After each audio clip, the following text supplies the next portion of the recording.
Hi everyone, so this video is just a short video to give you a bit of guidance on your expression of interest, which is due in on the 24th of March. So I've had a couple of students contact me saying they're not quite sure what they're supposed to be doing for it, so I thought it might be timely to just give you some guidance and talk through the rubric with you. So as you can see, the expression of interest is worth 5%, so it's not a huge amount. And it's very much, as I talked about in the lecture, it's a tool to help me check that your project's on the right direction and pick up any issues that you might have with your project before you go and lose the other 45% and don't do well in it. So it's a real sort of mechanism to help me make sure that you're on the right lines and essentially help you. So please don't get too stressed out about it. It's only 5%, it's short, you've only got a certain number of words to communicate what you're going to do. But the basic aim of the expression of interest, so when you're doing a grant application, usually before you submit the grant application, you're asked to write a short indication of what you want funding for, and then that's one way to whittle down the amount of applicants they'll have. So the expression of interest is important. It needs to succinctly convey what it is you want to do.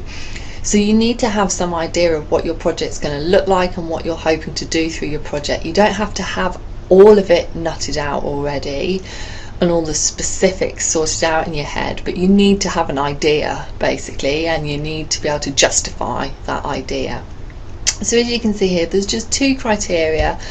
First of all, we need an outline of what the project is, and that outline of what the project is needs to be what we call logical.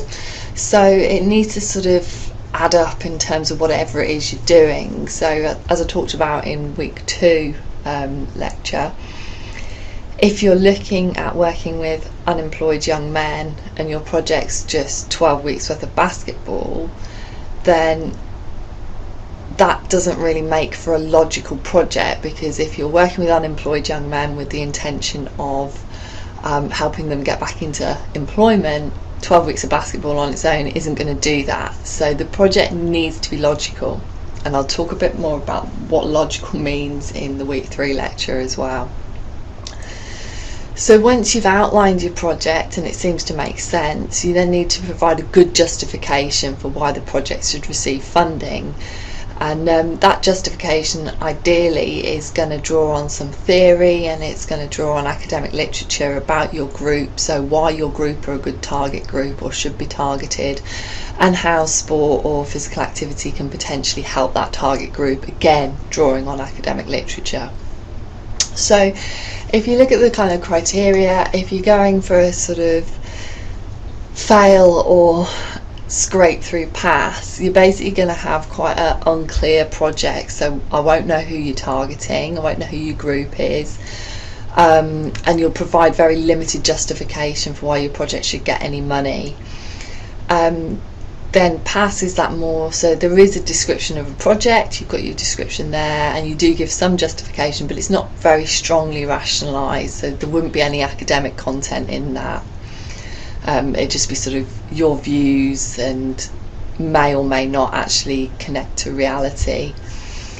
Then if we're looking up at the higher end of the scale, so the distinction and high distinction category, we want a very clear overview, so it must be very obvious to me as soon as I read, oh yeah, this project's doing this is the group it's working with, this is what they're hoping to achieve by this project, so it's got very clear aims, and this is how they're going to do it. So yeah, I can see they're going to run some education sessions, they're going to run some sports activities, and that's the intention. So first up, I know what you're doing and I can see very clearly what you're doing. Then after that will come the justification. You're doing it this way because theory suggests X, Y, and Z will happen if you do this with sport. Your group suffer from these particular issues, and sport has been shown, or physical activity has been shown to help in these ways. So that would be your sort of justification. So think of it in 2 sections. Tell me what you're doing and who with and what the aim of it is, and then tell me why you're doing it, and make sure that's supported by academic references, and then you'll be on to a winner if you can do that. So I put a couple of examples up on Moodle for you. Of this one here is a HD example, and there's a past example, and I'll just talk you through why they got the grades they got. So as you can see here, the first paragraph is the what, as I've just said, explaining what your project's going to do. So in the first line, I know exactly who this person is targeting with their project. So they're looking at young people suffering from depression, very specific target group. They talk about working in partnership with other organisations. You don't need to do that. That was just for what they wanted to then go on and do. They needed a partnership approach to actually put it in their full grant application. You don't need to have the partnerships. If you don't think it's relevant to yours, you don't have to do that. This is just one specific example. But as you can see, as we get past the partnerships and then into here, 1, 2, 3, 4th line down, Sports Space will seek to place patients with local sporting organisations in order to increase their levels of physical activity, whilst also giving them the opportunity to be involved with the broader social aspects of the organisation. So straight away I can see what they're going to do. This person's not actually looking to organise independent activities, they're looking to work with local sports clubs and existing sports opportunities and encourage their target group to actually come in and participate in those spaces. So as you can see there, it's then talked about what they're hoping this project will achieve, very clear, reduce the occurrence of other issues as well. So there's several sort of layers of complexity, but they're very clear on who they're targeting and how they're going to do it. So I can see there, yeah, got the target group. I can see they're going to go through existing sports organisations, and there's two purposes for that. They want to increase levels of physical activity because there's perceived benefits for that, and also increase social networks there.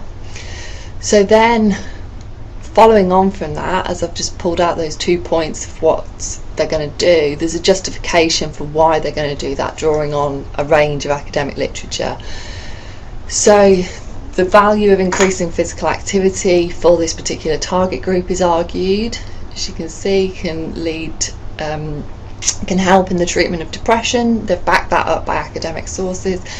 And then the social side, so the why they're giving them opportunity to be involved in broader social aspects, they draw on social capital theory to explain what the benefits of that might be for people experiencing depression. So very clear justification there. Now this one's added some bits in about sustainability. Again, you don't have to do that in this expression of interest. It was good to see in this one that the person was thinking about it, but you could still do very well just with the first section and then the justification section. I guess the key thing here is you've got what they've identified the project is going to do. They've then justified why that is important. So they've said that the project's going to do two things for people with depression. It's going to help increase their physical activity levels, and it's going to connect them to others and promote social networks. The justification section then says why this is important. So think about, with your project, outlining what it is and what you're going to do, and then the justification should be very clearly linked to what it is you're going to do. So moving on to the PASS example, and as you can see here for this one, basically it's quite vague. When I read this, I'm not sure exactly who it is, the target group the person's aiming at, and I don't think the person is either that wrote this. So they talk about disadvantaged, but as they say themselves, includes any and every student who wishes to try a new sport or become better at one they've already played. So that doesn't really fit with what we're doing in this unit in terms of looking specifically at particular marginalised groups. They then say that this disadvantage might occur through things like mental illness, through disability, learning difficulties, but that's a huge spectrum. So already I'm thinking, oh, this person is not really sure what they want to do with their project, they're not sure who they're targeting, they haven't got a clear idea. So it goes into that sort of the PASS category there. They've given a good indication of what the programme actually is, so that's actually fine, but then they haven't really justified why they're doing it the way they're doing it. There's no real justification in this expression of interest at all of why they've structured their activities or intend doing it in this particular way. And I think that lack of justification comes from the lack of focus on a particular target group. It's very hard to justify how something you're going to do is a benefit if you're not clear who it's going to benefit and why. So there's no justification here. As you can see, no academic references at all, because there isn't the justification in there to sort of support the argument. So obviously this person didn't get beyond a pass, and that's the reason why. Not clear on the target group, limited justification thereof, and no references to support a justification. So it's not going to get above a pass. So hopefully that's given you a little bit more idea of what it is you're trying to do with this. Say it's split it into the two chunks, what you're going to do and why you're going to do it. Make sure you justify the why, drawing on academic literature and theory, and you'll be well away. If you have any queries or questions, please just get in touch and we'll get them sorted.